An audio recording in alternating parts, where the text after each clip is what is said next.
Say Mukakra. Eminia Mamin Sanchia will be Namenchia Sompa at Tifuano pay. Eminia Asemno a simple, but the Dicano. Messai, I reminded Ghana for say, Amanyo Sema ye. Brunibesia, we need to sanitize it. And I say, Yemma Honte.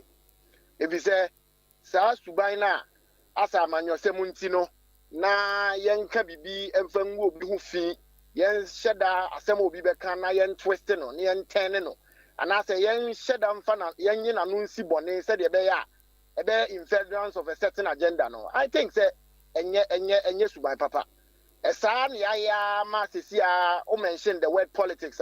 People want to associate it with Niema and Sem Fatania. But Uremwa and politics there, among yourself, Niema, near their prim puntu, near their quay, and a Sania manina. But Yanka says to buy Bimusen, Amanipa, a different view on politics. Minia, and Yasimbia, Nanwa, Kumau, Akonya, a toy, na Hube, say, by election, na yen fan replace ye, when your baby call Honorable Philip Atabaswa.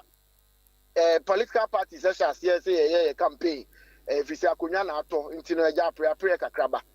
Na eno na Osha and Kofobi Ebo who say Edea Akunyano o mujia ye and a diombe bia emfa enti yen resorted to lies and propaganda.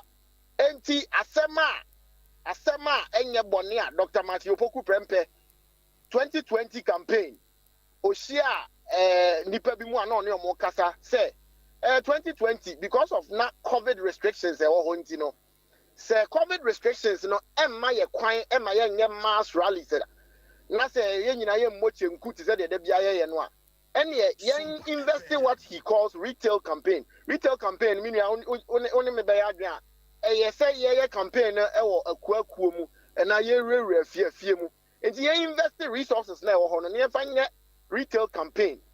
Now retail campaign no and ye yemfa bi so printed t-shirts. Now which video now or so cross and say MPP t-shirt there because of a Jumaden Ubo MPP dia it is associated with Metro Mass Transit. Ubo MPP dia is associated with National Health Insurance Scheme. Ubo MPP dia social interventions are papa free SHS are abba chrome hangina MPP is associated with it. And unti a man naturally Ghana for a MPP asem. Enti se obi enya t-shirt ni bi kra na o hye. Na ne yentimi amoche nku anye rally kra na. Nipa no ehu a ohun se MPP t-shirt na ekwe t-shirt di efe. Enti me hweso na t-shirt no because menya bi ntino me de akwa akobọ ho da ru akire obi amono so ato am MPP. Say na Dr. Matthew Boku Prempe e kan no. Na asem we 2020 na kuma waba ye ba beto na fe nkofo akofa video yi se ai Dr. Matthew Poku Prempe de o se kuma se man ene asante man de omo t-shirt keka omo pe na omo mpe mpumtuo bia developmental projects ana omo kan omo mpe developmental projects bia na omo t-shirt a omo ye okay minu ya Omanhene asem we politician be pa na 77 preduasa oya in his right senses obeka sa asem we eyen kontomponi na brabasem just me dwen ho amenti ase enti eno no basa no we spokespersons for Dr. Matthew Poku Prempe we sought to kill it and say that asem we enye no kre ema in fact Ghana for kra hu say eye akonwa ase bia ba beto nti na amanipa keka kasa ansem no enti eno ekoda nchen enra yesan sorry ya say ekuo bi me dem ayem checks wo mso mo MPP before me dem nya sure so mo MPP before because me yam checks no obi akura so onimo mo e wo MPP no omo say Matthew Boku Prempe esa koka okumawu se MPP for there ye de t-shirt pe ene ye be ma na ye de empumtuo de ye mpe enti because of that enti na ama asanteman MPP e wa asanteman ebuafu Dr. Matthew Boku Prempe ini akumawu na me ne me boss ene nam be bia ni ho a oka t-shirt krampo asen in fact kumawu only about the first government official or joining general secretary any national organizer emo mo call ehunfu na e kumawu nyina na de kwesi ye ne se okwa ahemfie bia by the time a obepie no na nipa abochenku na oni o makasa na asema na oka kire o ma ne se kumawu man ayonkofa soronko edamo ne MPP ntem enti abase ye behye kena o de nsa eto nsa yam se mo nkoso ana mo nta MPP achi enu nti sa effort ni bi na ema yehu de na no yehu Tuesday etwema massively kuma woman etoma MPP esan gina osunu kokroko ama yoko na chi pintin engineer asem na ekokọ so de nokra bia nim ebise obi onim Dr. Matthew Opoku Prempeh bia na doye na hofama ene sebe oboa nipa no onu kuro ya oboa nipa openipa yi edie no eyede no ka se mpuntuo hia Dr. Matthew Opoku Prempeh mpuntuo ma Ghana ha nyina nkankane asantemai enti so bi tra ho no okofa video bi no person twist no ten no said ye be ya enkofo be tan Dr. Matthew Opoku Prempeh na je se utimu se a certain agenda omoye na afena hello minia afena na omosi omoye MPP fo a omo party ni mu ena omo se party fo na omo bo funa na Asanteman na do they speak for Asanteman minia what you say eti question I will be say a very legitimate question that minia asema make a cry o ma menwi no na sakra na mabade o kan yeso ni nyina ne se enkofo bi atranse agina o mani ahu se Dr. Matthew Opoku Prempeh uboni dia in fact o pe Asanteman de hia wate aban we anim in fact Dr. Matthew Opoku Prempeh ya kwa ese be bia ho edin bia no o de ne kwa o excel education in record time free SHS ye ka se ye be implemented but na nipa bebre nim se ye wetim kwa implementing in the first year of the administration. He led this implementation and say ye gusto aye di ho aba energy sector dum so na atwa mu mre bi afa kra de dum mre bi na nipa kra ye mu hyehye o mo say eh dum so ese ababie ma oba yo de nhye pa ene na ho den en na kra papa yi onabi ahyehye ama say kan ye ejina so pintin ama nkofo kra ka say in 2024 one of the key messages for the MPP kania ejina so going into the elections enti minia we num na nkofo bi agene ehun say eh papa yi or a rising star enti ene yanke kania ma bi na ne Asanteman enheda enhunu in a different way and as a yentan no na suit to omo agenda but they said the maker no otamfo bonsam hihye nyina ekwa afena mame fancy amedase minia enti Kofi Abrefa afena na mote se de ne twetwe nkomo no esem no nyina yese Dr. Matthew Opoku Prempeh ene kasamafo no o kase sa ansem na etwa gu yesikuo bi se Dr. Matthew Opoku Prempeh kaseti ahwan no no de ze no amene na mbo am ko hu video bi a asbrante bi a no chese dipa ma no kwan ama otimi atena radio so akasa ene wanya ba bi asia ono eye voices de kaseti ame twantro class atomi so oh radi nyame politics ne de nyame anim ni omaya mana time but me I will not glorify such disrespect. Mean waste time, granted. The person can go ahead. Sanity. OPK. Omanhene. Isi no. Oni ma no gua na egusua na agents and srehwe ne asede ne anigye. Sanity. Na ho to say. Nyankopon adawroma. Dibi aboko. Ya eboko. And I no pay. Say the OPK akofa bafufro kra no eye kebusi. Sa kebu ye kutami. Ye wo iPhone die ewum ana ye wo eye chese 100 phone die ewum type C etsu die ewum. Na sa kebu we no ya ye ne sononko a eye papa. Di nti na meka se sa kebu we eye papa. Kebu yi on se ye wo kebu's bebre e wo ha uyisu a cha na afi abreki na anono abreki enu nti ana we no ya anono hwa anono se de sitie na eyade a nya de ebebreki da ana kebubu ha obubo ni se ya enche na mfifi no kra na abreki wo de charge ofun a wo se wo de charge ofun no miemia ofun so na ade no umia ba bi o se umia no oho ni emia na akomia ba bi foforo kebu's bebre wo de charge ofun a sa ana eyem na ye kebu ya ye de abai die edamu sununko eye kebu a eye fast hwa kebu no papa bia no so wo de charge ofun a e charge ni ye obi ha kebu bi wa wo de hye ofun so wo charge e be fra no pa ekopim anumre na yinu kura no unya be 1% kura unya ene ye kanfo OPK eye phone charging cables bi e de amount se eno ana aba we OPK de no ene ne papa wo hwe se de sitie na efe na ewasoso nti se wo da wo mpa so na bia wo progu no ewa akiri a wo progu anu an se nya fe na wo benya call na wo sori akọ ba bia wo phone no da no nti me kanfo sa cable yi a OPK e de abai e de amount so kodwa so ena kope OPK eye cable si ye iPhone 4 de e wo ho we ye Android de e wo ho ne ye type C ana omo yisu iPhone no iPhone no omo adapter ni bi wo ha eno ne ye type C eno so ye ne de e kan ho ohun enya de ayese USB ayino nko a enya no nko a ye type C de so e wo ho a eno so no ube yisu nti mu amu yisu iPhone no besra mu nso mu cable e wo ho we etese iPhone cables na original one na wato yisu no e wa ti ba bia wo da bia wo mpa so no ubetimi de ayeden e de a charge ne bo onye den e ye 20 Ghana cedis enti ye kanfo e de ama ankrankra be obi bia la wo hwe e na no pai ba bia wo bia no se ko ne kope OPK e ye cables ya right. eno na aba ba bia be fa bia no obi e di ho dance ye hwe ne tenten no e wa kama e wa ye pa kope bito na emo enya no nko na wo ho ye wo OPK power bank na OPK power bank no so timi charge phone bie wo wiase ohun phone bie wo wiase bia no etimi e charge your iPhone de ewom your type C and your Android de so ewo ho na eye we no aya na manfo bebre se power bank na de ne de charge we no ana wo de be charge on se eye for type C Android and iPhone na we no wo de a charge into we no wo de show adapter ni mu say ya na a charge charge ya no okay entinya de afi ana bia there's a power bank no every phone bia connected phone bia wo wiase bia ene de bia na ye charge man yeye no afi so ho ba ko wa ha obetimi de 100 yi so ahyem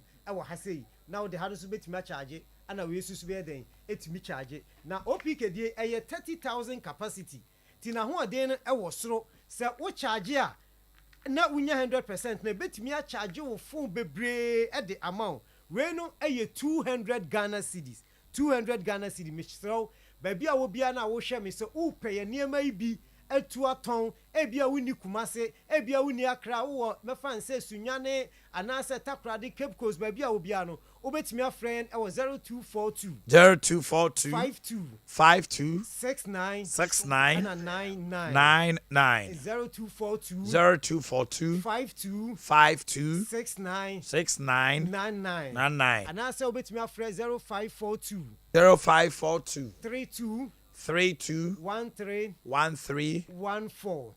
eno ye numbers e didimu amuhwe TV ne de numbers no eno ene good TV no so no ubetimi afa na wa friend we no 200 Ghana cedis power bank no ana afi OPK airport da no so aba obi edu ho dance o de hwe wasum se ya wonti noise bia waso no enye wo ya wo de ye kwa emu da ho afi enwum na wo di tie so a utumi se enwum na wo tie ne sound na eba no eye me kanfo OPK airport yi e de amount se kono kope bito na eno ene airport aba sese ya wo bie di ho dance OPK niema no papa enti ma me papa me nua ba entenase se bia wo tenase ene wo kodwaso yi no wo de bomodin se wuduru KJT a wo di ebewura Dubai market gate 8 yi obahu ye ewo ho sanso ana KO susu no your shop ba ko ye den ewo ho okọ Accra so a circle mall na chi Tipton Lane nim ho so no your shop ba ko ye den ewo ho se wunti bibia se ofre 0542 32 13 14 0542 32 13 14 ofre ya ye beje wo so ana OPK multi charger no ende ewo ho dada enie eno ana esabo fridge ho ban ebo TV ho ban na eno so ano no ye miense timi charge phone bia ewo wiase na eno no se misuro na meka betimi charge phone ba komako enum at a time e de abom se US host no USB host no ye miense nti wodi we sha obenya extra 2 obetimi connect another one asa eden e de amano nti obia se OPK multi charger ne de papa ye kanfo e de amount kodwaso ne kope bito ohun kope bi to eye 60 Ghana cedis enti recharge no eye 60 Ghana cedis ukodwa so a wo so pe OPK eniema na aba nyina no na titiriu eye cable no eye papa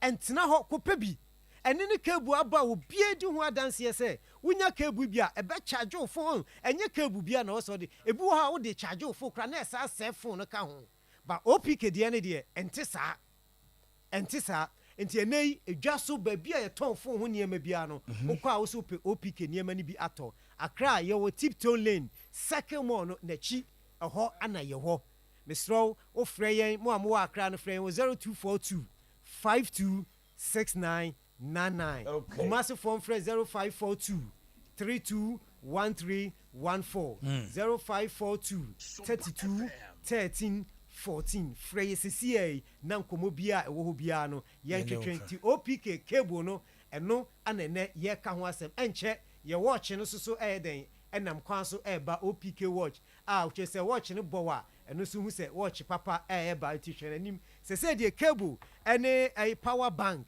ana fe airpod no ana yɛ ka ho asɛm pa ana yɛsa wɔ iPhone hands free ɛno so no yɛ wɔ bi ɛwɔ OPK di ana ɛyɛ papa nti Omanhene yɛ tiefo ebesia meda nyame ka ho no anse wa bɔ ra ho no na waje cables na ade ya ne sɛ wo phone adumo now so ye important call now wo twɛn call papa bi e must have been to abra OPK wo ho no mo all right power bank no simple enimu nye dubawe to send it can power bank be a shall bag man net wo kon no that be get the better one ye be call asin off na yakwoto twɛn komo Felix Benefo ya NDC chairman asin off na enra they held a night vigil in Emma Jachikwesin na denti ena omoye sa vigil na mano.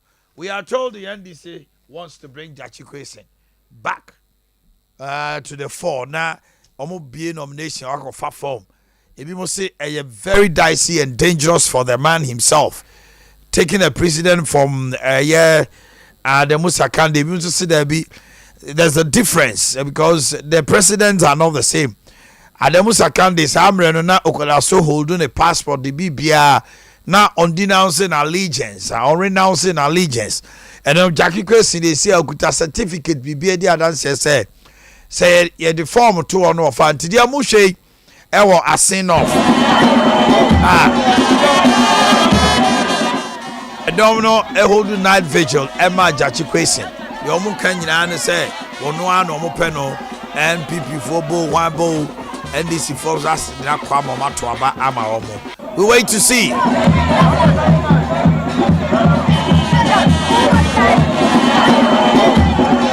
You can join us and have a view of that on Facebook. That is Sompa 3.1 and then have a feel of the people all the way from Asin North, the Omoyama Jachikwesi, almost Omoye night vigil at the Amano. HN say, Womo Boni Chido, Womo Tanechi. It was led by Felix Benefo, the NDC constituency chairman. Why do they think, say, Jachikwesi, after all this court brouhaha, of still Omo Peso epic from Emano, now Okojina. This time around, of a form no, na Oko Akojina.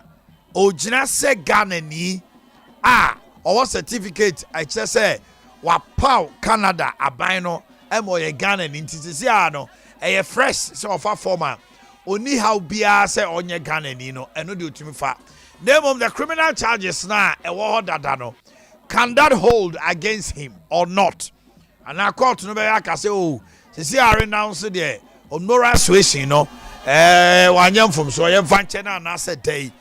The NDC is playing a card which is dicey and quite risky, but they are prepared to take it. It's also almost mufi say Jachikwesin. Sebase womo ebie na electoral commission so be able to for former. One one de nebeko. Womo ni obi ene. Eno anadran kwa Kufuado Kasai. Si Ghana foi. Ene ya de twa to amene mo kasa fa COVID ho. This sem no nyina akọ wie say COVID edi nya na de bedru ha no nimpa sa ahokyere beba na nso so se e beji nipa nkwa de obeye ene no o se 600 million no it will not take Ghana's problem out for now.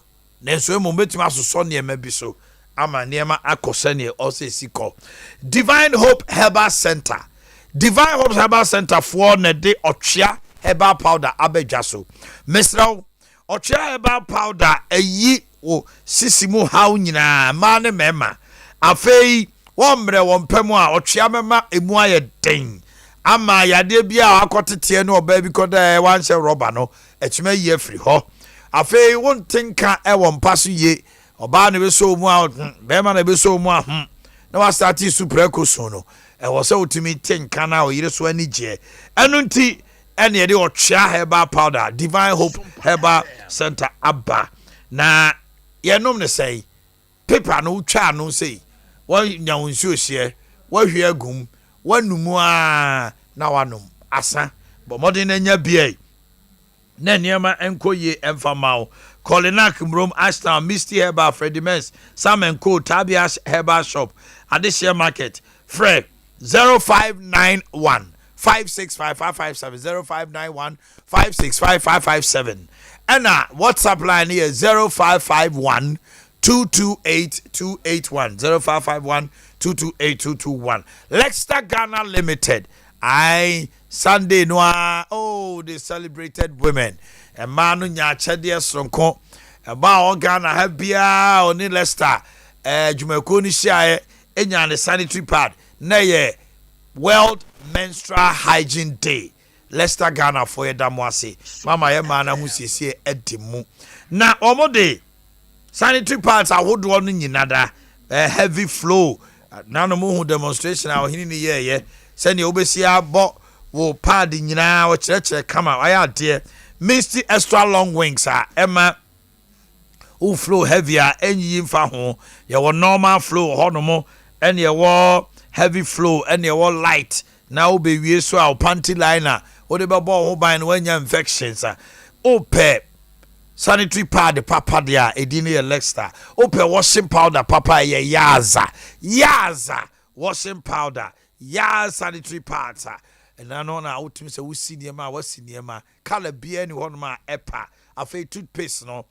herbal toothpaste whitening herbal toothpaste e be twusen ayi nkanka bia ne enka bia wo num nipa da sani uni nipa hia na kasa wo so num ye hwam halitosis nye yas toothpaste be yin nyina free ho toothbrushes no so se wo de ano odin atwusen ase ye wa wo smoking no be boa obi an so bia open mild and now open the emre pa a Duke, Duchess, Princess and Monarch could just so abusa edima akoma nai ya wa conflicts and kolana ni je ho papa na conflicts na crispy and crunchy a kama a gregre out me say we out me say we na milk go na onya sugar kakra bi ona wo sene no get yourself or your children number is 0501 390337 0501 390-337 and 0244 596 943 0244 596 943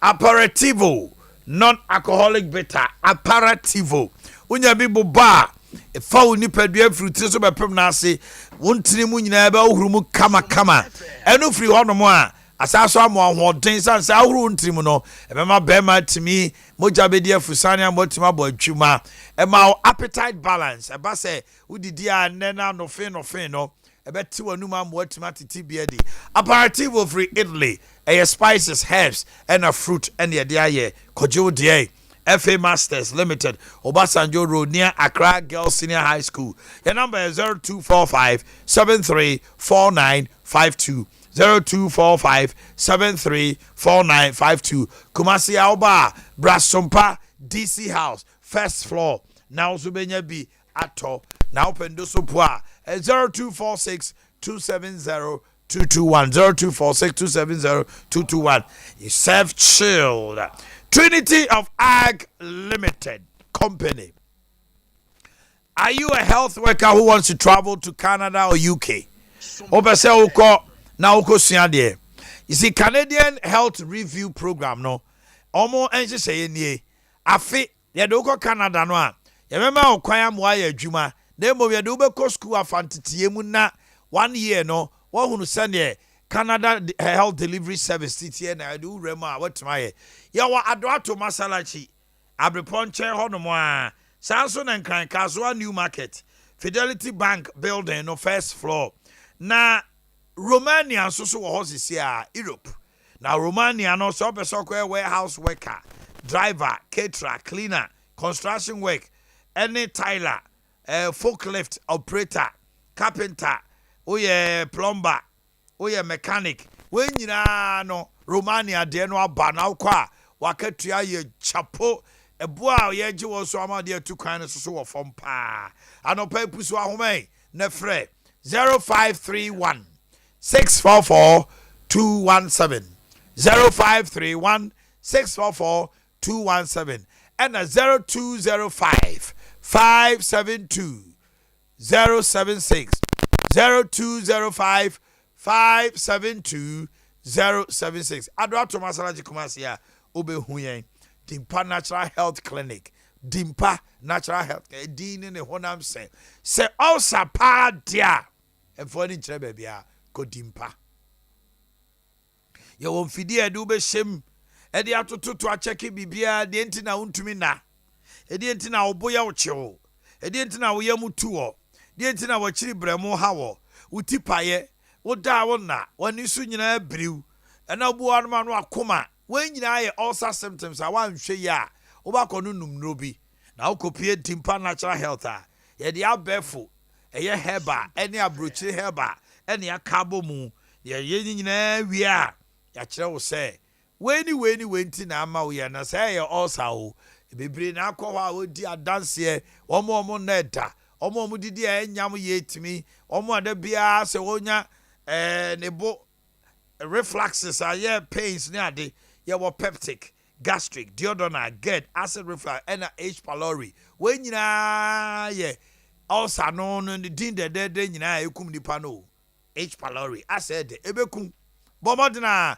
kopie Dimpa ne enyini nyina mfiri ho ye wo second floor wireless towers Dichamso Kumasi former office of the Mensia Health Insurance Kane Mensia Health on your pusu ahome 0245 118 434 0245 118 434 Ena ye wo 0246 744 744 0246 744 744 okay ya baba bio na ya de akaso amam na samre de nipa ne bi di o mawoda ado am conference kira kwa ba mejoso welcome from Canada now what to say na me akuma dan uni akuma dan bia ada no am no kasa e wa isu Canada oba nya fe no aba ifra akuma dan na fu fra yi akuma dan ni no na be transit one king kansu yeah papa me wana bo college team da bibia boko de jana dom bibia boko okay e ba wo cha me dey komo e hwe ni mu Sir Francis to do be kan sa na otimi bia omba obeba Francis na so wo ni pa no manya akwanya ma menchi ai meba wo chai to bo ase ma mo achia ma menya ankofo awoda ma menya nkrofo awoda wunya nte hwefre ho Tony Sack Electronics so yasne ema de birthdays no eba na Tony Sack na wose to papa preko property products no the bia wo pe electronic papa ko fie de your double door chest freezers deep freezers are your property your microwave oven cookers ahodo washing machines electric irons kettle any electric product bia electronic bia ope ofie etimi sraw to papa preko de eno ane property na wonya property product a enka Diana Hamilton wonya ambassador every she believes in quality into a catch or say to property anonym she's the brand ambassador for property products ya wa dum was limited isu sania triangle ne ndi hwani mu pe ezi karam kwantimpo bo no ma pusu ahoma no na frɛ wo mo na de ohia bia air conditioners no the latest one a inverter and so ye Wi-Fi 0500 309 309 0500 309 309 wokɔ dum hɔ nom a deɛ wopɛ biaa yɛde mɛma wo ɛnkran depo no yɛ 0508 108 337 0508 108 337 nkran ne mpɔtam nyinaa no bɔmmɔden ɛnɛ yɛhwɛ deɛ odi kan ɛyɛ ɔbaaya ɔyɛ seamstress ɛwɔ afidwase asɔkɔre ɛnɛ yɛ na wɔda ɔbaa yɛma ɔtiri nkwa hana ayabia sefa from your dad elder Richard Sefa of Jamasi Pentecost. A blessed birthday to Linda Ofori from senior kuna Linda Ofori and then wawoda okay, Linda Ofori is here. Happy blessed birthday to Asida. May you excel in every type of your life. From Rita Asida upon the shoes. My lovely baby girl Hawa Musa of Heritage Baptist Academy. Hawa, your father Musa Kikat. Hey, Musa Kikat Benny. Wow, beautiful. To my daughter Florence Ousu Amankwa Kandra. From your father, Mr. Samuel Japan, accountant of Sakafia Islamic SHS. Happy birthday to Amankwa Kandra. And then to my son, God bless. Sompa Nana Kwame Amankwa. Golden Boy Jr. Hey, Golden. Now, what to say? Of Mary Gold Montessori School. You are 6 years today. From your father, Golden Boy Razak. This one is Sofo Mame Gladys Boakye. Hey, Sofo Mame Gladys Boakye, your husband Reverend Ernest Agri, and your children Abigail Inshra and Joel Edumensa. Sofo Mame, we say happy birthday to you, and then happy belated birthday to Amwaku Fofie of Agna from Kechre Obi. Okay, almost also Adea and no. All right, Honorable. I feel bit much here. The inquiry.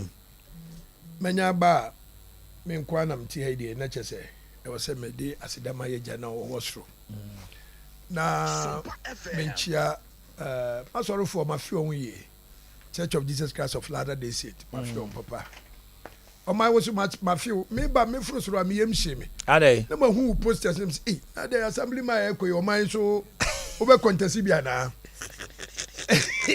Apostle me say hwe table bi na wo poster satitare won hey we go contest and assemblyman be na billboard kesi say o ba hu assemblyman bi a billboard say me ba me hu billboard kesi na me say hu say posters nkitinkiti sa aka ho so na wonim anopai na me ba ya me duru ya na wo interview abrantie bi from Matthew Poku Prempe aye am say me am shede nim no obodin no abrefa afena aye Kofi Abrefa afena sheda the spokesperson yeah na why ade na nka ose nko jama manhia constituency no because asantemansi Dr. Matthew Poku Prempe constituency na nka mo deal with obi bia na ke dealing with it what you say na wo sa nipa no kra no utie me ntu ye ya me gogu hwe ya me hwe ne din no on sem fata kra so wo ka bibi fa asanteman ho nipa na o say ono no e kuma Matthew Poku Prempa cassette asanteman no yes say o say enka abrefa kra e kasa wo jama ye constituency ne ko house to house ne afisi ni bakro ne hwe baby o tie what you say asanteman esiwe na menhia no ayi asanteman no enye omo de se kan ni napo o mfi apeje fie chese eno no na be cassette ya onua mapa ene apeja yene enti e de no cassette asanteman na nipa na na naba oba hima a wo apeja fie woti ase da po free menhia maybe say on nipa na o se na po cassette asanteman na wogu asanteman hu fini ade na me ba o ono ro e hwan I don't even know him so your bow so a bema I don't even know anything na make say ka afene no me waste time ya won e ma bebre discuss na me waste time yen waste time kra na obo bewe kra no kra e bia na mozuzo ngo toilet on ete so ogigi hu ska so oba be ye no say we ye more Catholic than the Pope na menya akonya we so no menchia Dr. Mahmoud Bawumia Ghana need as well na o mani dimpa no ye frɛ no Dr.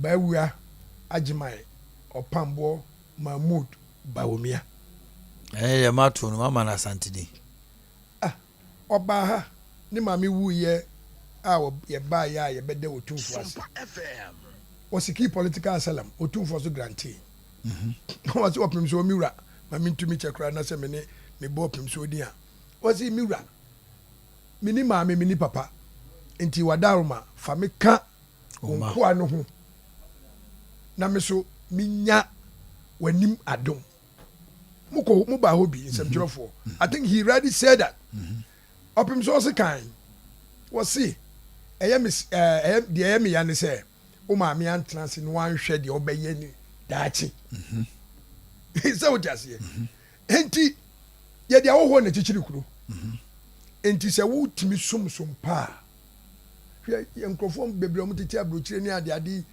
even akonwa kora no oni bi sɛ ɔbɛka Bushan Blanks na Bushan Blanks kana Bushan Blanks ɔde ka tintinti bi ba no otumfo pokuware di kan bɔ no so mpa yɛ sɛ wo jase osum na osum yi a wo bɛyɛ de hye prɛkopɛ ɔman yɛti ha nyinaa no wo ti ase Nyankopɔn aka wɔse wodi wo nsa wɔ Israel wodi wo nsa wɔ n'ani ba yɛ nyinaa no sɛ yɛdi yɛgya no ɔwɔ so no nhyehyɛe no so a yɛ nyinaa so bɛyɛ Israel for by adoption. That's right. sɛ wo ti ase enti wo yɛ santini papa fɛ ne sɛ bɛwua de Nana Ajimai bɛwua Opambo Dr. Mahmoud Bawumia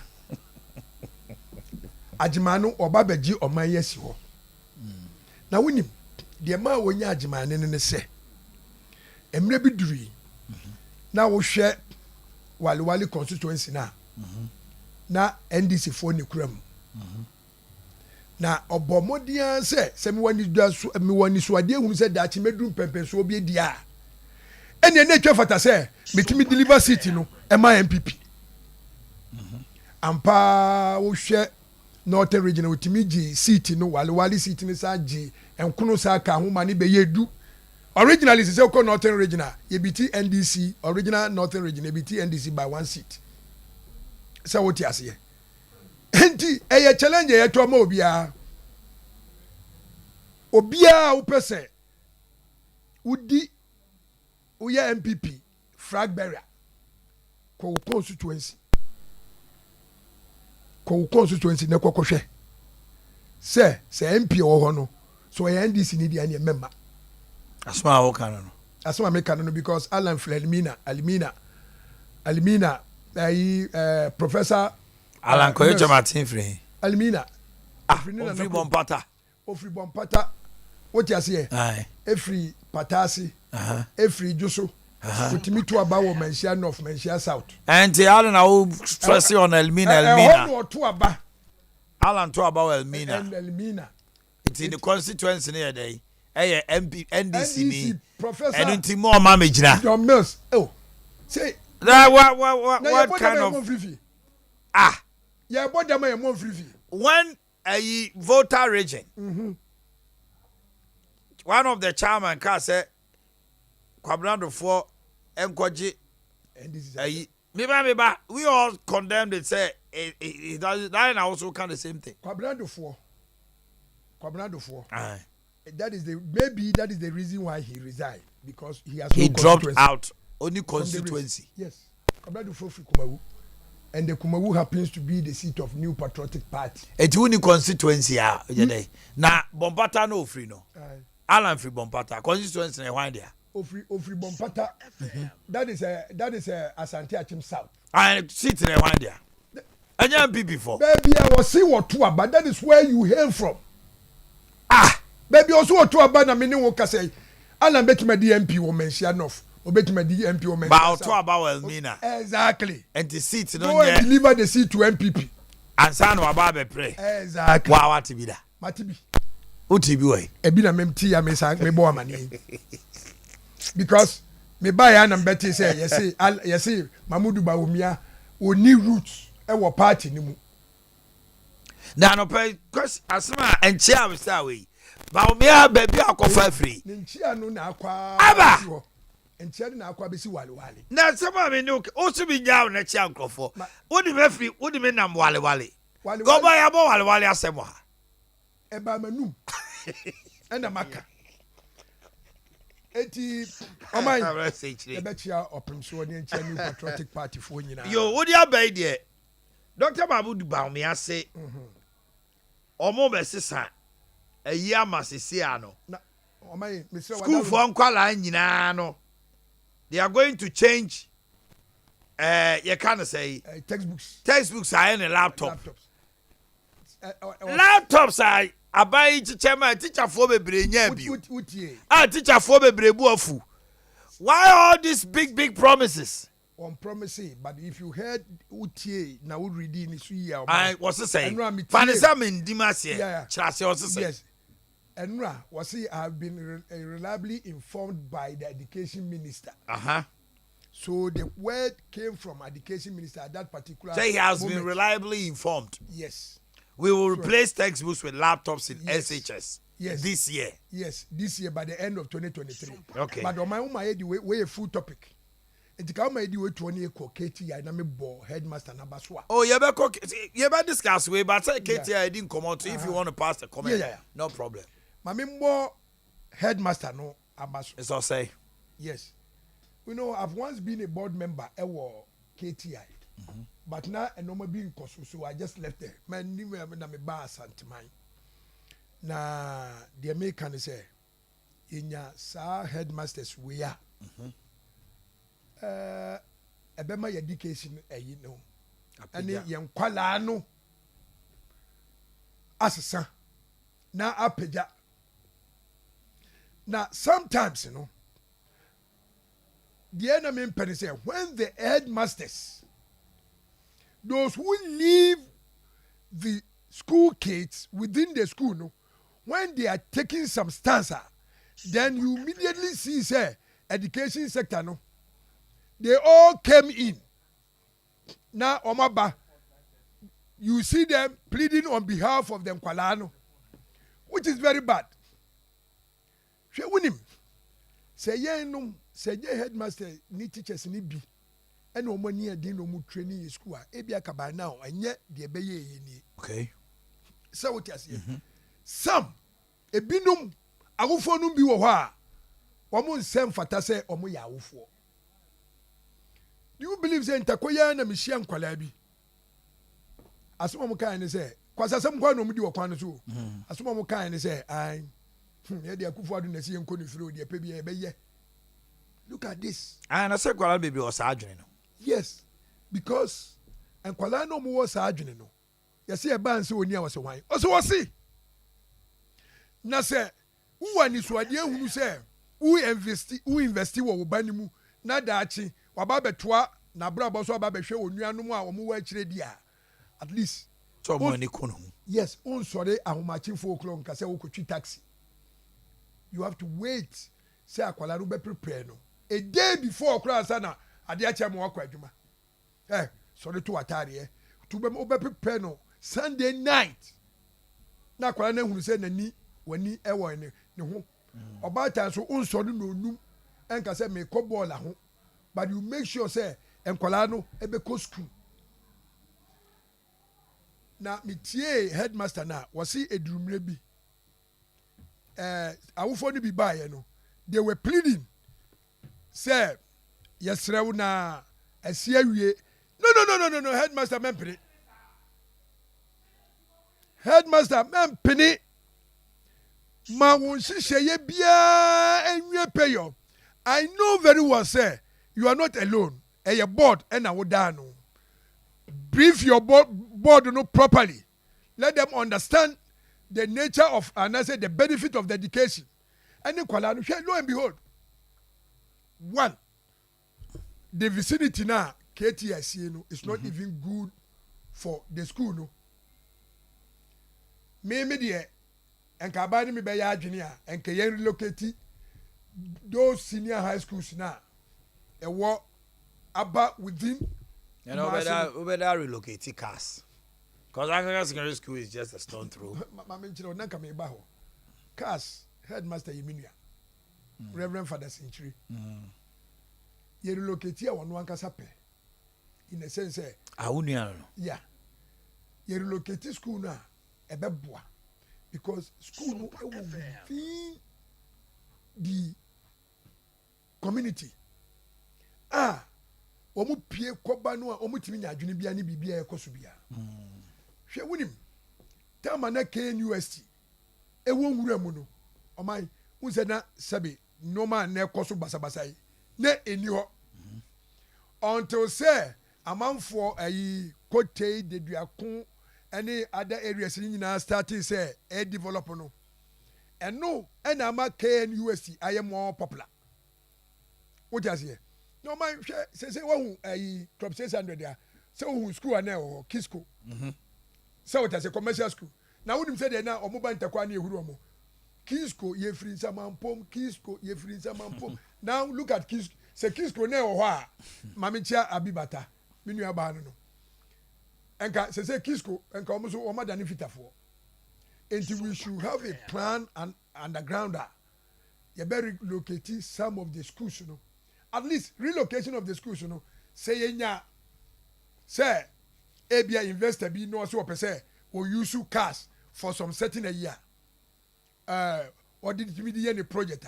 Oh my, I was who say, that's a education ministry, no, any whatever institution be a fahum be no. What is the Ghana Education Services be no. That's what we are. I was who say modern school a different and a cars you go see. Okay. So what you say? And then again, who can okay na me di twa to no. Mama ye hunu punishment if you just say senior high school omukọ say enkrofo di enoma na ye declare boys no wanted no. Up to now we don't even know. Some of the students should have a criminal record. What you shouldn't treat them just because akwala bi wa akwala otimi jeniema say no. Okoji obi phone. Ji obi phone there. Say o ye kromfo. What ye am robbery. And robbery you know koye no. So some of them no yen say rebuilding say ye Boston no. Boston homes should come back. What you say as once here na Boston home no. It has to come back. Hwe wonim. On say America, Canada, oma place police in the various schools. Because etimi nya akwala 6 etimi fa to ko boni teacher ni a. 6 years etimi fa de papa to etimi de kokum teacher ni epra ono a. Na je say ya hwe ni ya security no mesa asra IGP. Wonim. The see interkono is burden on the security. What you say? Security break it down. But I don't blame the police. I will blame the IGP. Are they? Why are they blaming in say Islamic? Only a demonstration without proper authority. Obaya, we say, why you were interdicted deputy regional commander. What was I interdicted? Swami commander meboa. Good. What my reason be fine. And Chebia and the same Islamic in Kuala ya ekoto ebo. Me now I wasn't there. I read it on the news. Omukoto to abo ni norma ekokum ayi. Eko say asante manfo. IGP and the ones here. What you say? And you say police for no me police ni a. School for no misbehavior. May di na me show what they tell me there. But man kwa na my boni. So I was also stand by and look at them. Because also stand here also. By interdicting. So what you say? Enti adina IGP no wanya de. Or a fine man. I love him. Ye share kumawu ye di nkomo kama. So what you say? But I didn't why any day. You should call them back because and Kwalano they are more than somebody for now interdict to woman. So that the police will have a confidence. And to say, enka police edi ko kumawi. Get me for bima intakoa. and as a police was shattered, can they march in Kuala way to their various bases? They can do that. Mamima Francis Akwaba. Francis, don't be informed to say. Mafia be okoye ni kumawunu. Mamima Akwaba. Omanhene. Omo police station be omo They say me, ma Francis. NDC for na say they lie. Your microphone is off. Francis Akwaba. Now pom to say. Bibia boko here. Corporation chi anapeni komo nyede. Ade. It was a Canada now wa control lozu tajos. Ni komo nyede komo bia you don't hu de o ka. Me be na meeting. Ofa we no as ne ho prince ade. And wow. Wanu edu. Edu. And then the one who said yeah they want the chikru. Jerry Rollins no krum ha. What no court say when you Ghana ni. On say nyame etwa moka. Now you are struggling. Hold on. Now you are struggling to find space. He just mentioned my name. It doesn't mean you should come in. On Kasa be can be. Obetimi do dina Kasa manin Kasa. Now you are struggling to find space. Now you are struggling to find space for Baumia. Another Baumia foreigner. And now Pambo a dear. And also free. Someone you saw a whole one Obetichi Maya. Your friend about Dr. Mahmoud Baumia. Let him go ahead. Masa nyona beka Baumia. Fine. On Kennedy, on listen. Mr. You didn't come over Hanoma. Unim the way we handle issues. But by for almost 10 minutes, introduction here, the Mama Kasa, Francis Abama in Kasa. Come on, Mr. Francis. On you're a very loyal person. Are they? And come in him, no, I like Chamati, #1 supporter. Bisan. No, you're Alan supporter. Yeah. What's that society? And then I did the Abba. But will be a vice president. A honor and one son echo. And you will see. Me want this idea. Who see Alan? Who see Baumia? To me. Who see Alan? Every Elmina. Know very well, sir. All your life, me no kumasia over 30 years. Why you compare say Alan? Ni mamiti emrum ha when me shot Bombata. And then the now Papa free patasi. Mama come as a. Me see baby otu aba. I'm talking about where he vote. Conversation. We are me gagi wa no pay me man kasa bi o. Oni asem ka mo. Man kana sem, please. Okay, we dey ka. Kasa. And then the who chere chi say of Elmina. All this while, who's in tree? When you show all and there, or emrum boy. If any man meeting one there. Now be a room boy. On free man shares out. The free man shares out. And the idea of you. And Ban saying that, wow, this kind of politics are all here. Now would send it. You constituency. I'm talking about constituency. Doesn't lie your mouth to tell somebody maybe or the constituency of it. Okay, constituency maybe. What's not Allah who could Elmina penny for cross your almost said that grand kind. Then why did he choose to go there? Almost said a dim no, I'm a walk with I don't know about. Maybe Chrome Boakye. Nipper said a nim because me now. Oh, you knew Kumasi Bepi. Kumasi more. And it's a old man Casamala no. But someone else say air cano. And once a home when I made the man. And I didn't preoccupy. Ufi say Alan every Elmina. What do you want to imply? You can't say that Broniba, you won't say Bronina Bay. Wow, sir, wow. Central Yamina Chamocano. Because I did we moved the end for sir, 1 year of Kumasia, and the dear Rollins and Nissa, and then today God is paying you back. Now you are funny space for Baumia. And then I'll catch on any send my mini pool, something and Baumia and Quando be out to the home of Crabaha was in a banner. Mino do you crab a tear crow, Henry Crow, was in Nana, a wood saying. And you don't try to make it so special, say something in Baumia coming in Chile. Jesus Christ. Yeah, no, Kayanana. Now, wow, say something in Kruma. Obia and Nana. I don't know about because something wow. We knew my back or someone. Politics. We are politics. Yeah, politics. Now you are politics. And I'm sure say something. Obia or Kruma be Nana. Who knew offer Benana? Who said you know what you know when you? No. Win Mamma Dana. Win Mamma. I'll crack away. I didn't know Jazzy. Would have come as and Yaw. Must I get to buy some near Cano? Yeah. Adam is Francis. Yeah, no senior. No banner, what beto my friend I said, or pay space, or preparing, or cast someone who you will not who you. We are board member of KTI. We see what Janet, Adentia. because say be difficulties war. You don't have to run an institution. So a board member not difficult. You sit there and solve the problem. Now you're talking about relocation. Who secondary schools a new room. Secondary schools a new room. Secondary schools be brand new room. Na akrasi wo. I know who America. Oh, secondary schools a new room. There is not say city center. Now let's Any move on. city center. The situation is quite different from ours. That is situation. Okay. That is not the basis for our discussion. Until Adea na ba Mama atirimu a okosi de senior de secondary school no e wo nwuram. Okay, mama nchrewe. Obi sama yaw. Mi musa. Yaw. The omni say emre bia o secondary school a. Case in example ne opokuware. O si school no wechi a. E ya pro abetu school no. Temple College when you see no. That is the anticipation. Kwame Nkrumah educate university as university no. Na kroni na room. And it's a secondary school say okay nya no. Na wechire. Oh na kro ba na ni bi wo. Ya o manye say na no kan na no pay. Ya di kan kan small be kan. Oh. Ya di kan kan you kro and I have two secondary school no. What them Adujama dey say. Adujama hin na my assassin say no. One baby you see gradually. Who say ebe say say district assembly cry there. Aben secondary school no. So in the next 20-30 years nyame nku ya. Enye enwremu bi. Abe ba you see what the same way etwa dwoma po kromwa. So akosi secondary school say bi ya one na bodam say bi one na bodam. Awode o man sika no man japade e de kwa kogun wremu.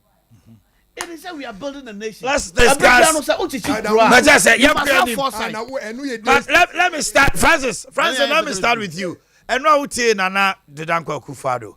So we are not in the woods yet. Ghana, Sisiano, Sikano, Abadie, Nenzo, so baby I any namno. You knew Hosa, and no nine Chino, officer. The Cassandra, why? You have not requested for coffee. But I don't know. Make a request. By the way, I don't take it. What about okay. Now I don't take a coffee. Francis Sompa, I'll request it for the coffee near the what about Tobo?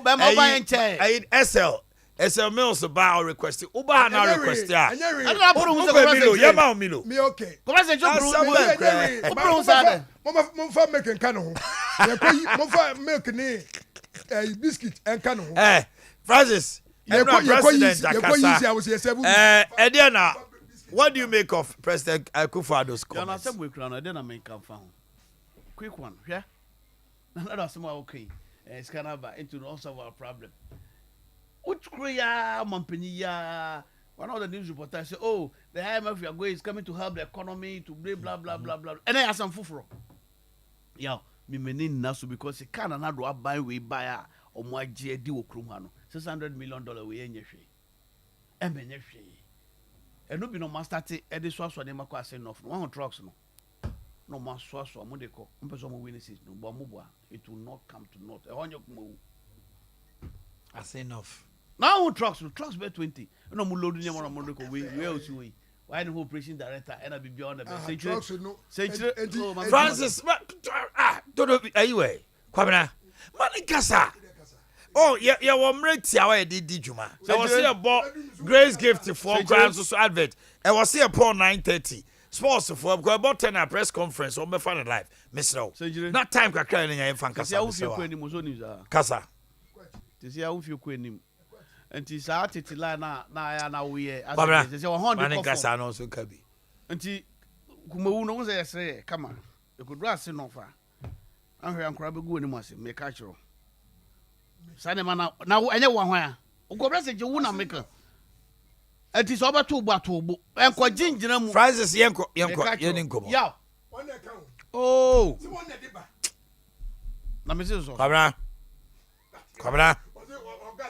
Quabra and on possession of me and there Mammy too. Yeah, it is 600 million way abbey. Yeah, sure.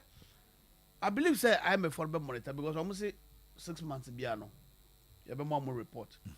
You made the buying person this Kennedy be and also on the other. Almost on the count, no more deba. Say, ha, you see, you win. And let's see how it go. But media $3 billion. But the president said, on my own, Adea COVID. Near more boy in no it boils up say COVID na dia bedru ha. But from the opposition, you don't want to accept say COVID na dia bedru ha. Yeah, But no, all still a myriad of issues. Yeah. So ukotra ewiem 1 hour 20,000 euro enye COVID na ye boa paye. You make us what I say. So ukofa over 3,000 presidential staffers. Na utu omoka enye COVID na ye boa paye. So why would the Presidential service so mu 1,000. The president afa they about 350 thereabout. And Look I at the other said, one. like 1,000. It knew 3,000. na munya so mo mampenya so ye. But at the end of the day, it knew Munya 1,000. more, Do they encourage? No problem, but let's make progress. So never forget it. So ukofa ministers 125 4 years ago na kana wanya enye COVID na ye. No me boa. Say uye ne ma wankasa uye na ma basa sebi a emasika enwunu a so ukofa obi a we board member na odi ma fra ma no ne ba na ozu ni influence na sika wasa ba aban ho na se sika no ekonipa no ho wodi ma ba wanye tax enye COVID na ye nti dia you see o man penye o so o buy reason kakra say ye dwen ye Ghana fo so ye dwen ye nya sa wa se bi na gu yetim ye dwen and say we yes anya ma basa nyina na nyina boa no na sika no enyunugu na ye kan enye COVID na ye because that's we are making nyina but we boa no e de ye bibi amana ye one kasa expenditure you see ya de ye kan nyina no me end this new but me ko be ka say na this wo mu duebu na MPP for MPC so e amoso ye na e show mo MPP for MPC ya say Ken of Reta di omanu ni sika semo nye oni nwoma wonti be handle economy ni ye na okoye no sebi yel hunu na okoye ya odi twa de pompoa enti wonti me handle economy no enti onye no free ho all over the world we are for na best practice I just say we busiani e wa ban mu a wo ye boni a e na ne kan edin so you abusiani no ye boni a utimi yi no free ho utimi di no tu fiase utimi di no famra kwai so that is the best practice until I say all over the world we are see among the democrats by say so wa ban mu a susu se obusiafo be de ebe wo mu bi if you say timode any efiasem omo de be ne mabasa na edi amamu ne nyina ewu ya me baka jemse me That's right. so the okay MPC kura any confidence o nipa obe administer ska obe hwe sika no so no omo ni gide bia woni mu they don't have any goddamn confidence in him ska ne bebo ya na say we nko ha ni prudent measures no and any problem and the $3 billion me share COVID crash car empire ya about $3 billion so what when you know and the choir be fast wa ye be masika no aye de wo se ye no ehun na menu mi no wo se ye dwe wo no ni to me ni to me your mampanyin ni finance minister na wo to me nti me de me nyini say de wo kan be ya because say the same old story nipa no wo ho a nyema no ye basa no sanipa na ena da so ho ska we ababa be hwe nti me ni gide bia onimu na me sure say o mampanyin eno nipa I don't know but me nyini say nipa kwati o mampanyin Adea. oh na yo some fellow Ghanaians we atwemu among ne brave people are dying bond the crowd crofosika cry nyanto dru and things are getting worse assurance we no ehun hia do what is needful you want for say right you want for say finance minister free the funny pafo for bra no be administer then we can say ABS ka we dey baby na nip we the other call IMF na they are not go to Bible. We are not going to IMF today. We are not going to IMF tomorrow. Ghana is rich. Dear. Huh? The other class say you call IMF biano. The parano oni o man no door. You know. Kaka when you then you back now call IMF.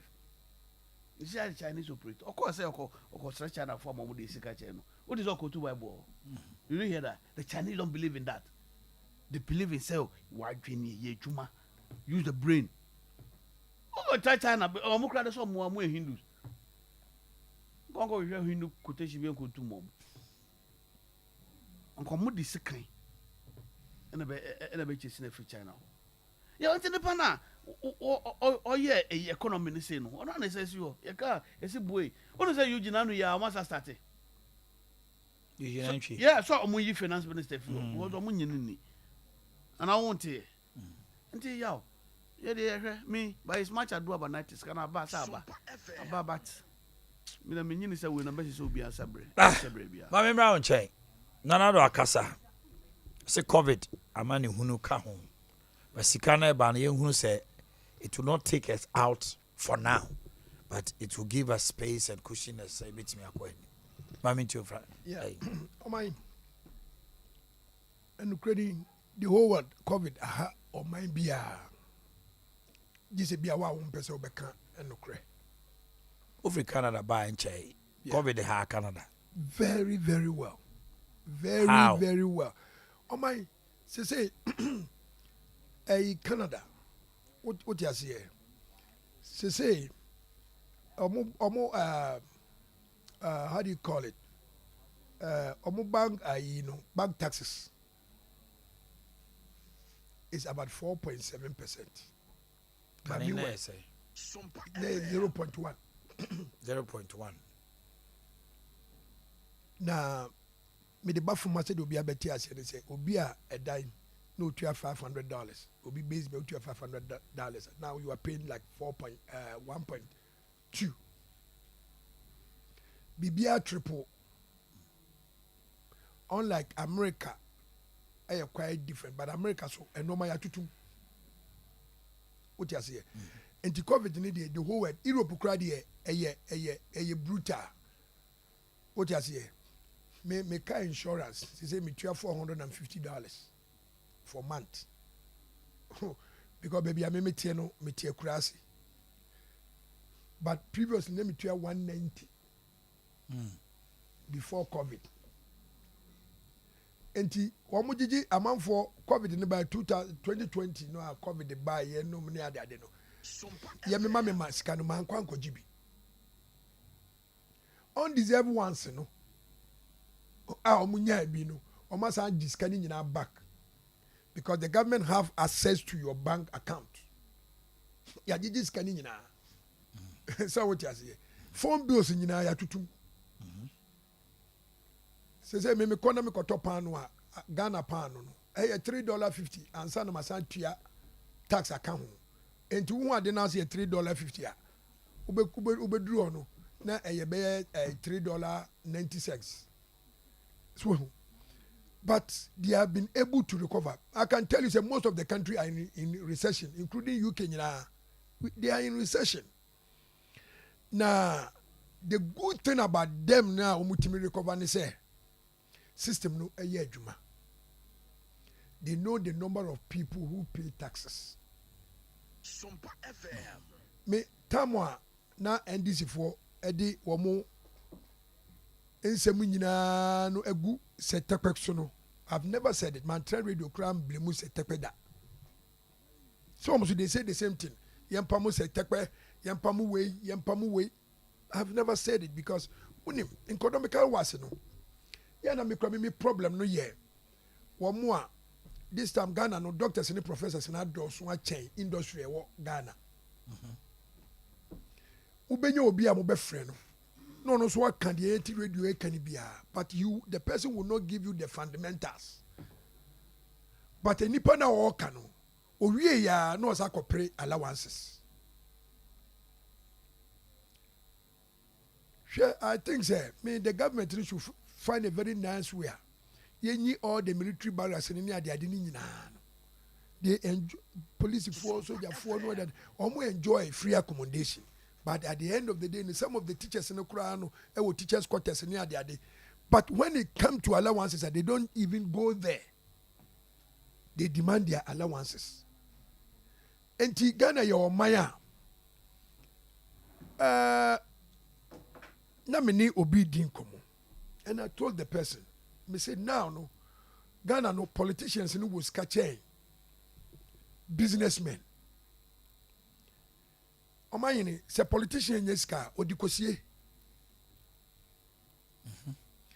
But obi oye businessman nya sika odi bi adwuma ema nkrofo be dey ebeye bi enti sa system no and I was say every government bia yehwe na me kan asa kwakosi media so Sompa FM. obi wo hɔ a wo hwɛ sɛ yɛbɛma no appointment no that person don't even have a car now no otimi si dan na ɔde akyɛ otimi tɔ car na ɔde akyɛ he has his own mansions he has his own But so that means that it is the way our penino because Timmy ka mama no si yana nka wabam okandifo a ontimi hwe wo manfo so ye no omunya kokoduro wieska utimi mama ye yes monetization is very poor ɛwɔ Ghana both NDC and MPP but more media for no adwuma chenye de yeah sɛ mobɛtumi aboa yɛn hwɛ corruption nyinaa ne sɛ media ne gyina ɔmo na so sɛ ɛkɛya just about last month ɔbaa bi a Donald Trump I think say about 2016 or thereabout ɔkɔ fefe no wɔ hotel bi ne ade ɔba ne yɛ journalist ɔbaa ya na ɔbɛka kyerɛ n'adwuma mu mpanimfoɔ just to bear witness and see just about a month ago it's not even a month ago but 3 weeks ago New York court ɔma fa ne Donald Trump 5 million sɛ mfa compensate ɔbaa no media for no adi n'akyi saa enti sɛ media for yɛ adwuma yi a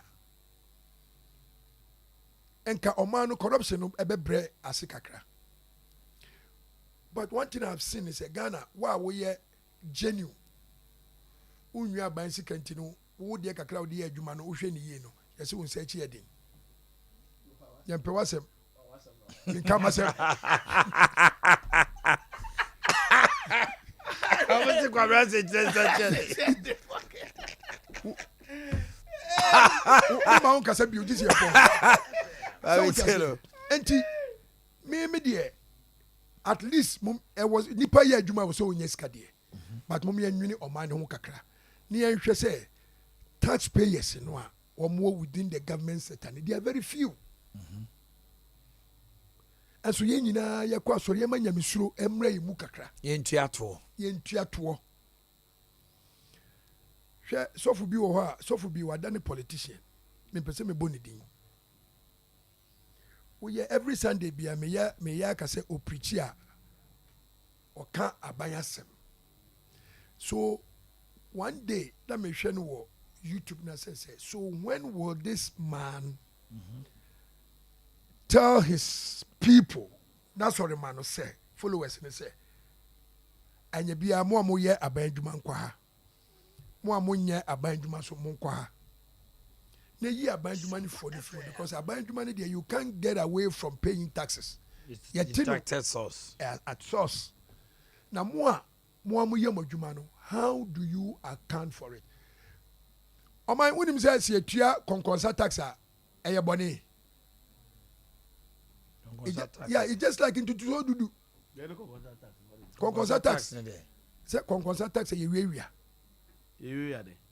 sɛ ukotua the 10% of tithing kra tight no one tua ne yia ɛyɛ krono enti sɛ nyankopɔn ne just say you the right taxes exactly nyame na si aban enti nyame de no so one tua the right tax a ɛyɛ krono that's what they said mutua tax yɛtua ntutuo dudu papa omutua papa yɛtua kra sa yɛsa ma receipt ma wo de receipt no kra sa ko file o tax because a donation America ni both Ghana nyinaa sɛ wote aseɛ but the bottom line is Francis say man dwa ɔman ne ye na na do antoto nneɛma ye ne wo fa second for reata wanhwɛ ama nneɛma ankɔ ye eti mamu mfa nkɔhyɛ covid na mo nneɛma though covid is there it is accepted say covid has really hit the world by your actions also ɛna dia bedru ha yeah mene ne nya adwene na mene ne betima ya adwene wɔ baabi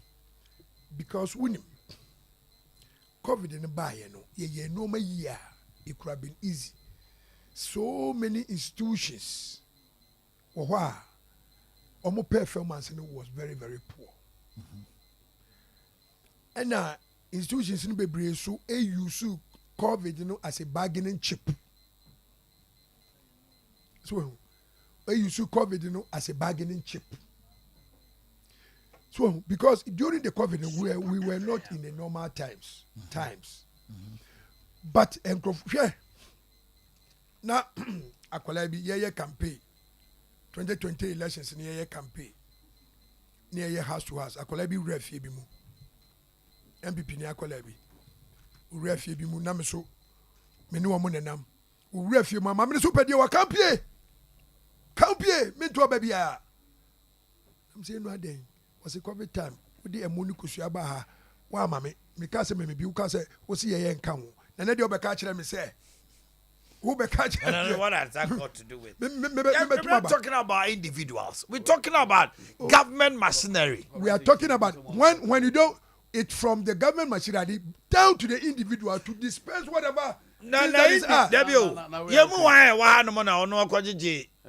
Tax Edema Francis Demami. It is the government we gave our monies and everything to. The government has an agencies.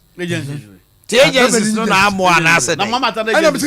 Mama tam agencies wo hanka nipa 241 COVID timi ku wo mo 245 cholera timi ku wo mo na mama na cholera ba wi ase wa na asema na kai say that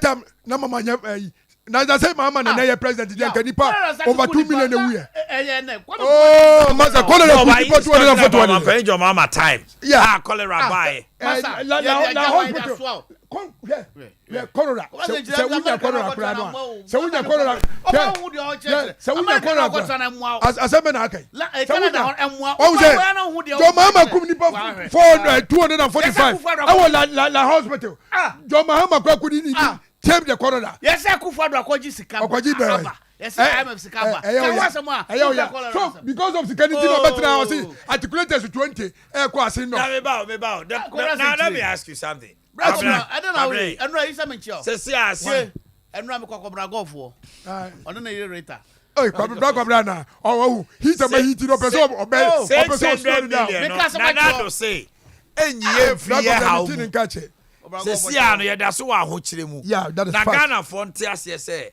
immediately no say sika we enyi free mu. He's been blunt with us. Yes, no and I like that omo enye ni say ya say ya emfanko 2024 na the monetization no monitor sika ni yie what you say say you monitor sika no omo ankasa as a president emfa the nancy ho na omo monitor sika ni yie wherever institution be sika ni beko bia no they should account for it so that only finance minister will also account to the World Bank. So what you say? Now I first so that the World Bank no because $3 million will not do anything. 3 billion will not do anything. It will not solve our problem. So if you are able to account it properly, one say you're credit wealthy. The same old story. Bibi. Oh my, will be a bit my culture was a Ghana and Jibusian piano. And yet, because you are my moi, you are my God is watching. You are on my moi about 60% of your population no entry tax. So what I say, you are 60% of population no entry tax. Well, this is assembly, so Omunye project BR, they will be just sitting there until the government is why they and almost subventions. Aba. Assembly BR, almost what two coin aquamonia, aqua city for aqua initiative. Aba, unlike Kofi Dumata money a call sister cities, I didn't know my ban. See at war, near yes, sir. I can tell you many of them. See at war, nating and me, and yet, Sadi and a binding corner, Kufuado Copebia Bano. Not the various assemblies in the sort of kitty, no more so initiative. Not businesses, any businessmen now more within one more municipalities in a district, no more so they have to engage them. Also, COVID buyer, Kumasi businessmen, they help Kumasi Metropolitan. Oh, yes, a lot. And even a talk around, see a case, came for no, how do you call it? Communal labor. They all help. All right. So The government is introducing one laptop, one student initiative for you quickly, Mami. I was here breaking by 9:20. Now it's me. Brako Brauti. On say, Omana Yachichen, Upe to Mina Ukasabibria. I thought I'll do any so. One say, Nemo Hm. It's because Uram Hamacha by Moon, no one in Piffy pass. Say economy, but you said all manner of things, and I can't tax as them, or can agencies as them. Mama tablet agencies were whole, but you didn't help. He couldn't use them because we use political panama pay to me at all costs. Nanado ye said you 1 year to me or be worth we are saying, and I'm okay some more we are saying now. Today it is coming to haunt you, and the partner said we can also help, but we'll sit back and criticize in the same vein. Yes, I am saying now. Or you say I am born. Consult too because so what I said, taxes are working. You and I, I've always been saying, shall be tell Swamea. How could it be some percentage tax? I have to move to Osborne Junction. Where on earth? And now Obenja side will be. Another program me boy. Also tax of Swamea. You so call Osborne Junction. That is why Baumia is coming. So but digitalization. Tax in the channel. Yeah. And you must make it easy for people to pay. Easy access. Easy access. And the also I ha ebi no manje. Ebi chira. Hwe obi wo agogo so, unima agogo so. Uba so bon kwa agogo so, akwa agogo so. Na be fa wakọ. Ye frɛ kro bi agogo so. Wo agogo so a ede na wo fa ka fi ho. Na wo business wo ho a. Wo ba retreat. No. News wa me, ka tax office wo ho. Wow, mini one. Dotted all over. The people na no magazine inside crown institution on it all. It was like a tax office proper magazine. Grade and be a froba. Never guess what I say. Because all people beg garages are. I don't know move Osborne Junction. No. And the law is not pure. Mammy be our swammer. No Tony Mama time. I can't say congenital. Was why you miss Canamo chairman? Mukono Jans Mabba Jimmy tax. I almost saw the mood. You see, say war magazine. Namusro, but when him say, Asana mucha to one mamma. And I'm by moon. It's the same old story. Auntie, sir, monomope to me. Yanamu all manner of things. The same thing, Mamma. Now, Mukasa, Mamma Bakumawu, was a quine. But meanwhile, so I can't even let the one son or really 6 years. We are building a nation, don't worry. So, Mamma, my laptop, young laptop, no laptop. Say, I buy and say, I'm be introduce you. I'm going to change textbooks to laptop. Me who gonna need na Ghana need to say, Chimuno, AG Dr. Baumia Sabia. And I'm be so much. Honey. Oh, Dr. Baumia. I didn't know cast about OGD. I don't understand. No, one can't correct. Why would you say that? Dr. Baumia say asphalt. A boy didn't do. And to be a concrete road, so Kruma. Almost piloting of concrete. No, one concrete room, one couple to grow. Oh, they said they were pilot. Okay, Tema communities. Tema communities, you know, a concrete. Oh, Massa, what's out to Quachana? I wouldn't buy VIP scanner. Hello. We need time limit, Mamunina. Uber running more 2 minutes per name upon Mamintio. What's a concrete roads? Chrome, I mean, who concrete road be on one account. Among many others, some more be bringing on. I need Juma. Yaw, we are out away. Ghana, and Konyan could have a chance to crack school crown a problem. School day book is to cry. Mun news story a really see a fantio baby or Henno a pleady with the G. Said Omumbesi, almost could have Bombesi Momo. You are talking about.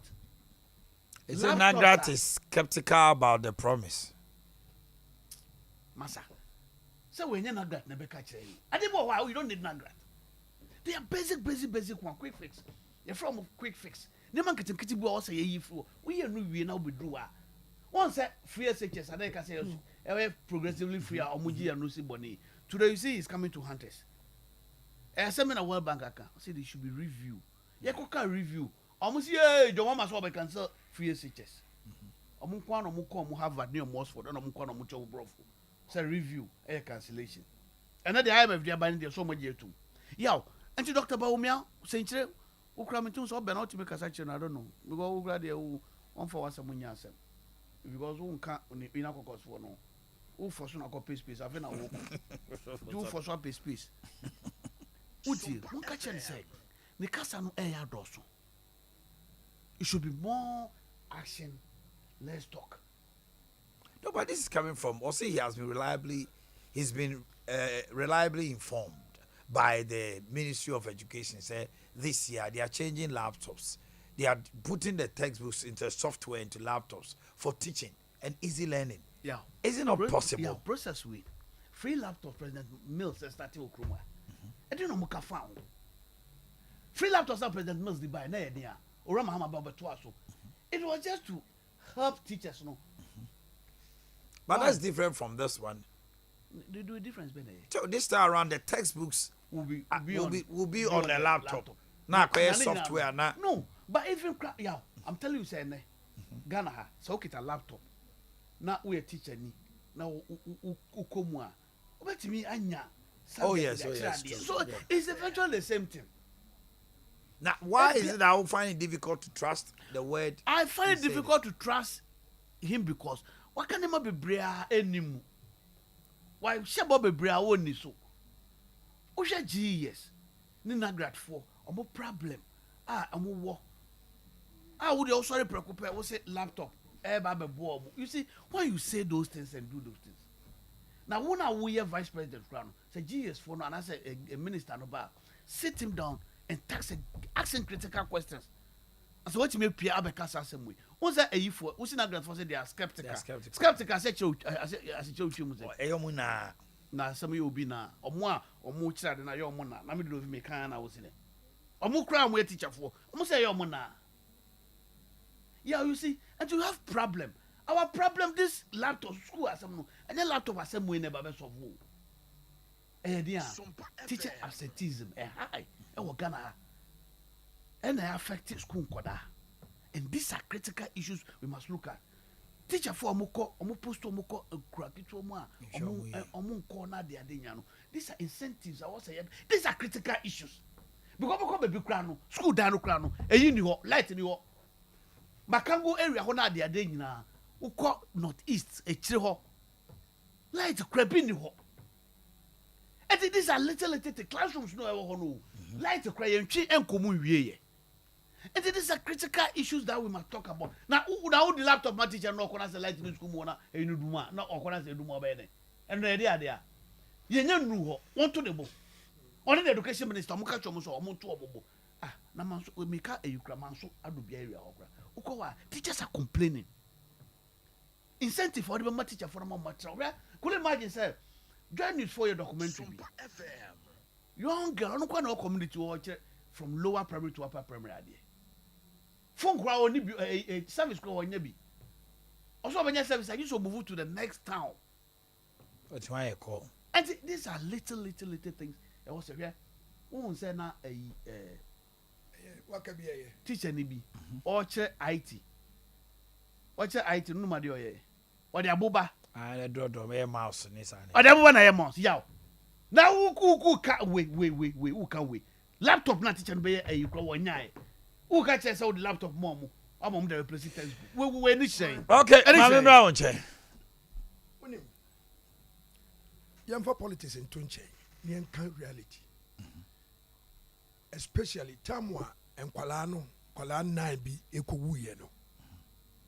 I said to myself say enti eho no omo what this is assembly ho. No more this is assembly. Say common fund the bar. Meaning say taxes there a very small in the area. And what are their budgets? Omo budget norm they call regional coordinating council at least the various electoral areas omo need and want to know did they add it up? What you say? And there again other institution be to say NADMO. Any hydro omutimi hu anye bia say ekromu ho no there are some basic and no maybe wo ha ehia say e wo say yana o my wonim won say nyina hini wo kro bi woni e fe no amadan unse nipa beye 13 bi to nsuo mu. I took about 40 live vests and I'm decoy. What is ABSBO? And we have been warned them with the police to say Obia won't say live vest biano shouldn't go into the canon. Laptops. No, maybe. 5 minutes. The Dodovika ya Chimadjuni Abesi and Nomabisu. As if say and Kualano Muwo other interior no. I say the Ubeka said they are not part of a normal system no more. Abaya Oka say Obenya a year network, I just honestly. But Oko Assembly there's an education subcommittee. You have been an assembly member before. Education subcommittee Inti common fund the bar. Did they think about the teachers? Sometimes DC force we appoint to Monosono matters. Because with him, governance started from the bottom to the top approach. Yeah, if reform and akosoro. Enti at least sa teacher ni or 2 or 3 months ekwa assessi calli or assemblyman be electoral area. And you be this is assembly no etimi identify no ni abonabaso. I agree with you, Francis. I want you to go. Yeah. Dodo visi onye Dr. Mahmoud Bawumia semuni na laptop we nya de be ye adwuma na mmoa, and this is not what is the priority of education now. Yeah, unim menene nya adwiri na menene nya adwiri so de biarada. What and Dr. Mahmoud Bawumia has never lied in anywhere. Politics no me because ono automatically no ono na be MPP flag bearer. And Obekwa Koshia. Dr. Mahmoud Bawumia. Automatic. Yeah, this is for me. It's for me. Mahmoud Bawumia. No name your mama. So your mama has already been chosen. It's for me. This is the era of the nordness. Really? I'm telling you. Share when you be. Say MPP for you. No man catch them. Tama your mama coach them. Ko ya na ho. Was say. Yana catch me about me no me come ho na bedru no so no on be catch we say enye sabio esremufo adwuma ayeyen akanfo adwuma Mutala Mohammed Tamale Central MP ono so kan also the toso at that moment na was say e bedru wo Bawumia so no ye be catch we say ufri Nigeria won kan ogada ha na no ya boy ufri Nigeria say party no akanfo party. Ebe na edru no so na Bawumia wo ka wenye kontopo na yawa ensa o ka se edru no so sa edru no so wenye kontopo o ma se enye kontopo na yawa masima mi bu sense enye kontopo na ya edru no so net adru enye kontopo na yawa yo se edru no so no Kofi Kunadu Apaku honorable akwa kofa forms into ono edru no so hwe woni bibi ati say Paul Amantem so senior dikanfo. By the time na Paul, on say Bible no Paul na church kesipa. Because Paul ba ye no. Now all the 12 apostles ni nyina no. Now they have already built the foundation for Jesus Christ.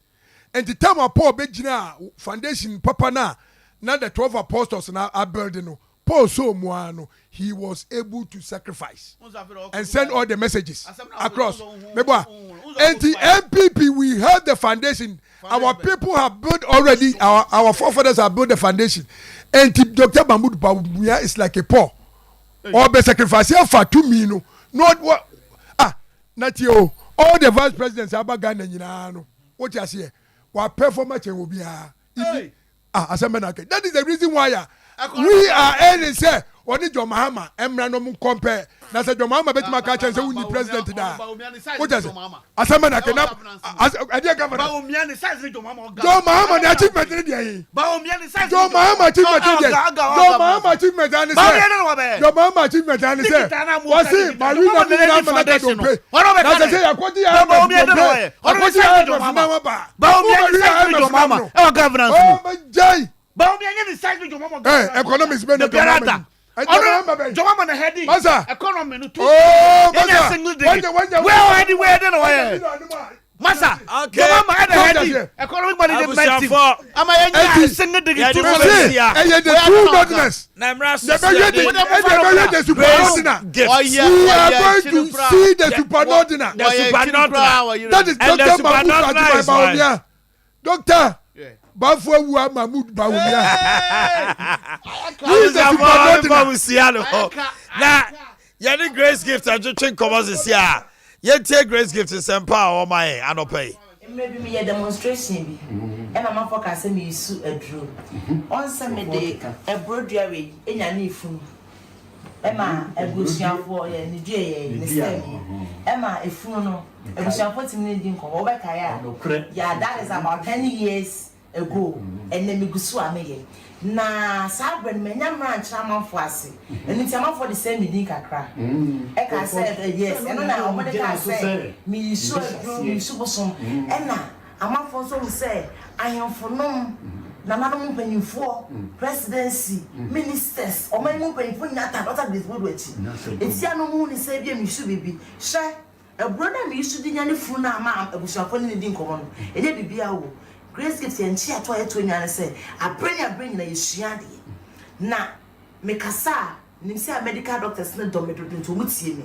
na ye na musi ho say eye de na doctor grace bolu timdi ebrodua we say keke ne stem ebenya ne fuma man na din komo me pa chawo onipa bi ewu a ofa ade release wani mu no uric acid substances uric acid and the pro organs na away mu no enu nti say uric acid na pro organs na mana primary na komo trade ya e bia na me so be say me nyane funu busa na say ohun say die ne ku no because ne ya na wawu and e bia mu so no enipa no voter ready zero wo ye no ebusuafo ntima kwa konyane no ama nipa na sorry ye ma ne sorry ye no nti nipa transe bi se ho say e ye de na voter for de se obi wu a obi tinya ni nkomo enye bibia wo e ye broadway na e we the stem we ya na e de be ene wo uric acid ne acetic acid ene niema e bani padua no organs ne ye dey e pro nse uric acid ne acetic acid no me padua no pro de a e de be na metimi e de ye nipa na e be ma mproye no e so atimate na se me hia ade ekuta ultra carbon me hia adua ekuta ultra carbon de bia me kam se panini e de panini Dr. Grace will be a year 12 good years na oba Grace get be hu dom egu ho no ma chiarisa utimu say yes adwuma no ye nim ne ye ka ha ba ye tiase wo duro sa enti sa e brodua we ofa ne stem we keke no ye be hye na ye bidi moto kama na moto we no pa crash bi si wo em se bi ebusuani mu no amafo asase ewu hye bi fesi wo no nipa ne film na no I feel hospital send pan film no okoya no the ketre maso pacho moto no odi bia kan ketre maso odi bia fa na pampe nya de bi kan ketre maso fa na pampe ma pe ko ban ni beti eh nipa ne mene se de wo abene bibi he wani ase obetumi maso but o pese me be yema wa me ase me ba be ya no na mo mo busa na se de be de ku no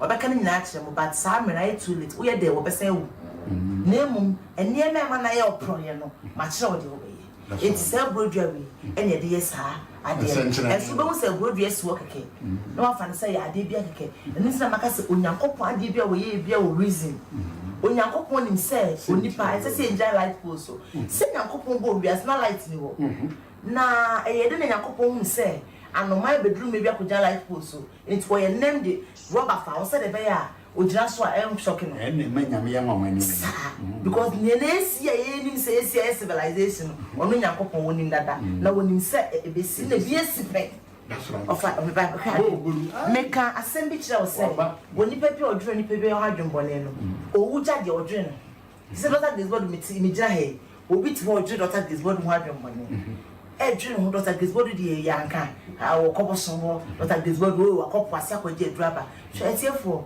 yana de bia me kam sere mo say se me kopo asempo kwaje nkwadru de ba mo mo nsema no esanse ma kwaje adru se me de behwe me hu me de ba be say ya be boa me wu na ekoso no eso ate enti so wonipa wodwene obi ho adwembone a wo wugya ne because ye wo hormones a e wo ye nipa dwene me friends stresses